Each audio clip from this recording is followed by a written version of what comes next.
whole story, but not from Norman. I got it from his mother. Norman Bates no longer exists. He only half existed to begin with. And now, the other half is taken over. Probably for all time.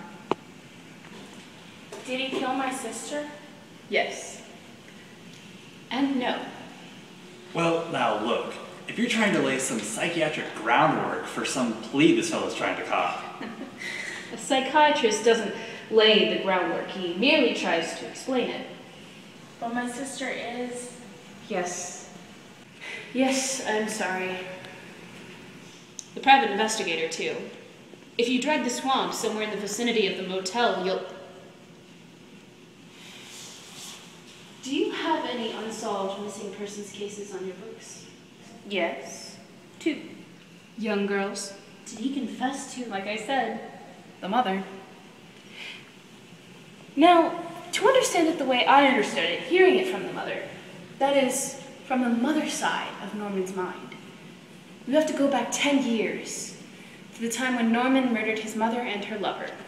He was already dangerously disturbed, had been ever since his father had died. His mother was a clinging, demanding woman, and for years the two of them lived as if there was no one else in the world. And then she met a man, and it seemed to Norman that she threw him over for this man, and that pushed him over the edge, and he killed them both. Matricide is probably the most unbearable crime of all. Most unbearable to the son who commits it. He had to erase the crime, at least in his own mind. He stole the corpse. A weighted coffin was buried. He hid the body in the fruit cellar. He even treated it to keep it as well as it would keep. But that still wasn't enough. She was there, but she was a corpse. So he began to think and speak for her, give her half his life, so to speak. At times, he could be both personalities at once, carry on conversations. At other times, the mother half took over completely.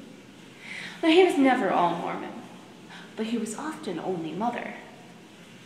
And because he was so pathologically jealous of her, he assumed she was as jealous of him. Therefore, whenever he felt a strong attraction to any other woman, the mother side of him went wild. When he met your sister, he was touched by her, aroused by her, he wanted her. That set off the jealous mother, and mother killed the girl. Now, after the murder, Norman awoke as if from a deep sleep, and like a dutiful son, covered up all traces of the crime he was convinced his mother had committed.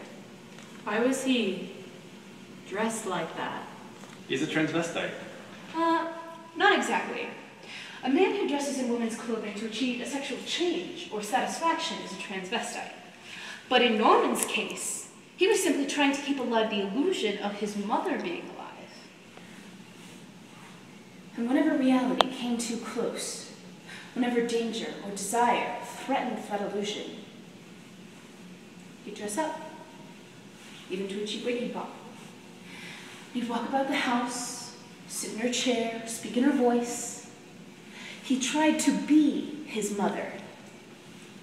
And, now, he is.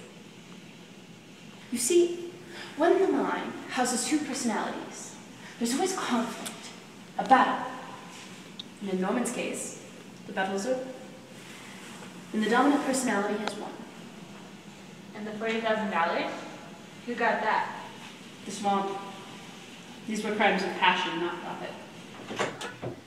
He feels a little chill. Can I bring him this blanket?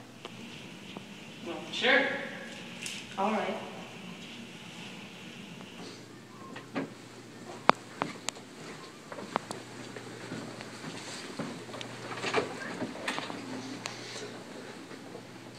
Thank you.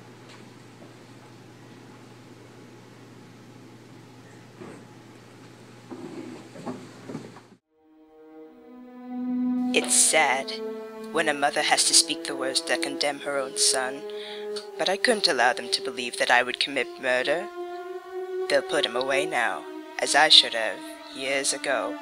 He was always bad, and in the end they intended to tell them I killed those girls and that man, as if I could do anything except just sit and stare like one of his stuffed birds. Well, they know I can't even move a finger, and I won't. I'll just sit here and be quiet, just in case they do suspect me. They're probably watching me. Well, let them. Let them see what kind of a person I am.